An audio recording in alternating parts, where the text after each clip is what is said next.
Hello everyone, আসসালামু আলাইকুম। সবাই কেমন আছেন? নিশ্চয়ই ভালো, আল্লাহর রহমতে আমি আমার ফ্যামিলির মোটামুটি সবাই ভালো আছি। তো আমার গলার অবস্থা গলার ভয়েস শুনে নিশ্চয়ই বুঝতে পারতেছেন যে আমার গলা একেবারে বসে গিয়েছে, গলা থেকে কথা একদম ক্লিয়ার আসছে না।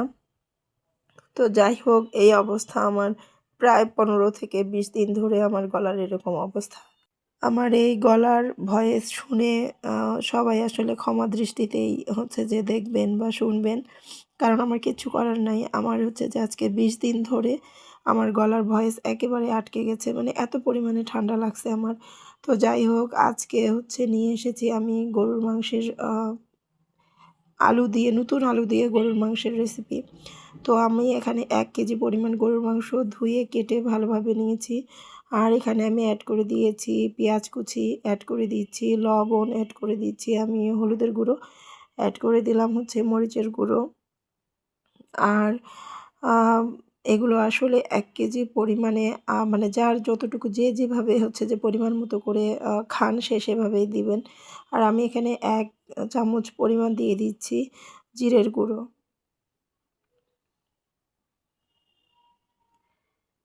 তো এটা আমি আসলে হাতে মাখিয়ে রান্না করব। আর এখানে আমি গোটা মশলা কিছু দিয়ে দিলাম।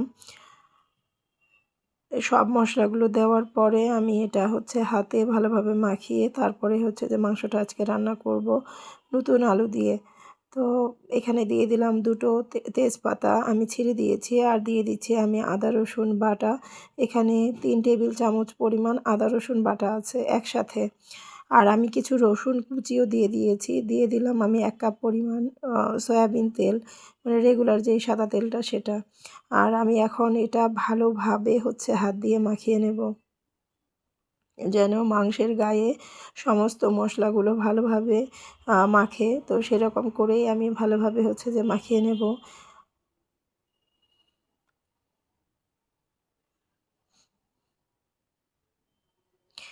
আর নতুন আলু দিয়ে মাংস তো দুর্দান্ত, সেটা আমরা সবাই জানি যে গরুর মাংস যদি নতুন আলু দিয়ে রান্না করা যায় তাহলে সেদিন আর এমনিতেও তো মাংস থাকলে তেমন কিছুই লাগে না, তো সেদিন আরও কিছু লাগে না, কারণ নতুন আলু দিয়ে গরুর মাংসের স্বাদটাই অন্যরকম হয়।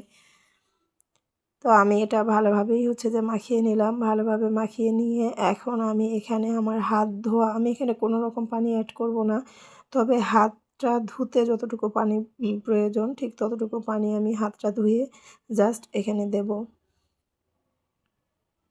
তো এই তো হাত ধোয়ার পরে আমার এখানে বলতে গেলে 1 কাপ পরিমাণও হবে না পানি আমি অ্যাড করেছি। আর মাংসটা যে আমি মাখিয়েছি তখন ওখান থেকে তেল পানি কিছুটা বের হয়েছে। তো আমি এখন এটা ঢেকে দিলাম। ঢেকে দিয়ে আমি এখানে রান্না কমপক্ষে 25 মিনিট রান্না করব।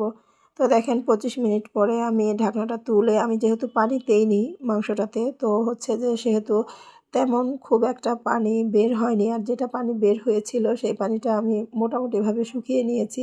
25 মিনিটে সেটা শুকিয়ে গিয়েছে। আর শুকিয়ে যাওয়ার পরে দেখেন মাংসটা আমার যে এই পর্যায়ে এসেছে। এখন আমি মাংসটা মোটামুটি আমার সেদ্ধ হয়ে গিয়েছে, তবে শুধু কষানো বাকি আছে। এখন আমি এখানে আলু দিয়ে দিয়েছি।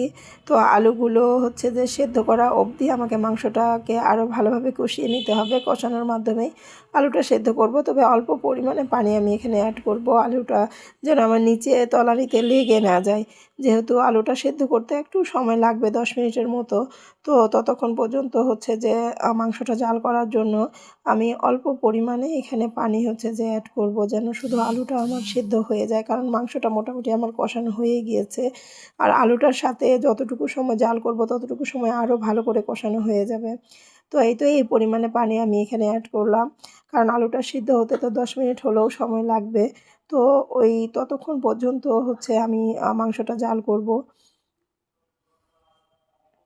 যতক্ষণ পর্যন্ত না আমার আলুটা সেদ্ধ হচ্ছে।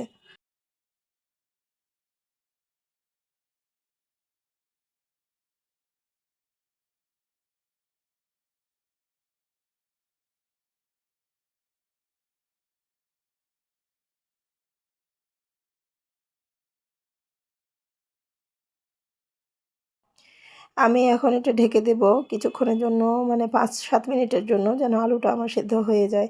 তো এই পর্যায়ে কিন্তু আমার আলুটা সেদ্ধ হয়ে গিয়েছে। আর এখানে আমি গরম মশলা হচ্ছে যে ব্যবহার করলাম কিছুটা, মানে 1 চামচ পরিমাণ এখানে গরম মশলা আমি দিয়ে দিলাম।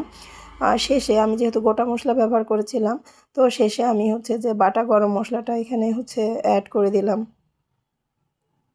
অ্যাড করে দেওয়ার পরে আমি এটা নেড়ে চেড়ে ভালোভাবে নাড়াচাড়া করব, কারণ হচ্ছে যে আমার আলুগুলো মোটামুটি কিন্তু সেদ্ধ হয়ে গিয়েছে। তারপরেও আলুটার ভেতরে যেন শুধু সেদ্ধ হলেই তো হবে না, মাংসের ভিতরে আবার আলুর ভেতরে যেন মশলাগুলো ভালোভাবে ঢোকে, মশলার থেকে মানে লবণটা বিশেষ করে যেন ভালোভাবে ঢুকে। তো আরও কিছুক্ষণ আমি এটা জাল করব।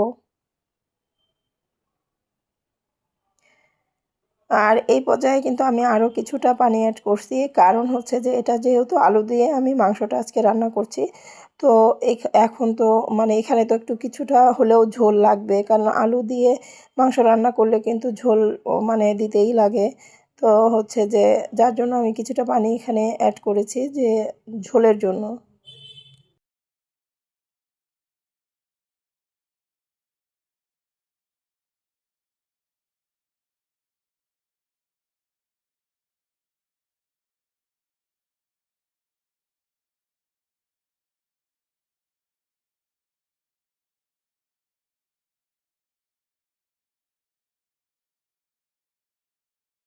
আর আমার হচ্ছে যে এখানে লবণটা আমি পরবর্তীতে আবার একটু দেখে আমার মনে হয়েছিল যে লবণটা একটু কম হয়েছে। তো আমি তখন আবার কিছুটা পরিমাণ লবণ ওখানে অ্যাড করছি। এটা আসলে আমরা সবাই করি। তো আমি অল্প পরিমাণে লবণ আবার ওইখানে হচ্ছে যে দিয়ে দিয়েছি, যেন লবণটা ঠিক থাকে। কারণ হচ্ছে লবণের ব্যালেন্সটা যদি ঠিক না থাকে, যে কোনো তরকারি হোক, তাহলে কিন্তু হচ্ছে খেতে একেবারেই টোটালি ভালো লাগে না। তাই সবার আগে লবণের ব্যালেন্সটা ঠিক রাখার চেষ্টা করি। এই তো আমি সার্ভ করে নিচ্ছি, আমার মোটামুটি কিন্তু রান্না হয়ে গিয়েছে। আর এখন আমি হচ্ছে নামিয়ে নিচ্ছি বাটিতে।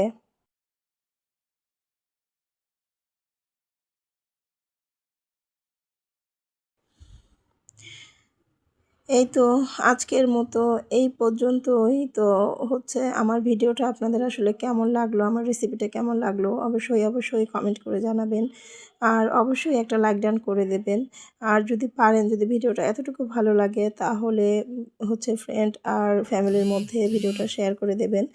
আর অবশ্যই একটা গঠনমূলক কমেন্ট লিখে জানাবেন যে কেমন লাগলো রেসিপিটা। তো আজকের মতো এ পর্যন্তই। সবাইকে আল্লাহ হাফেজ। আসসালামু আলাইকুম সবাইকে।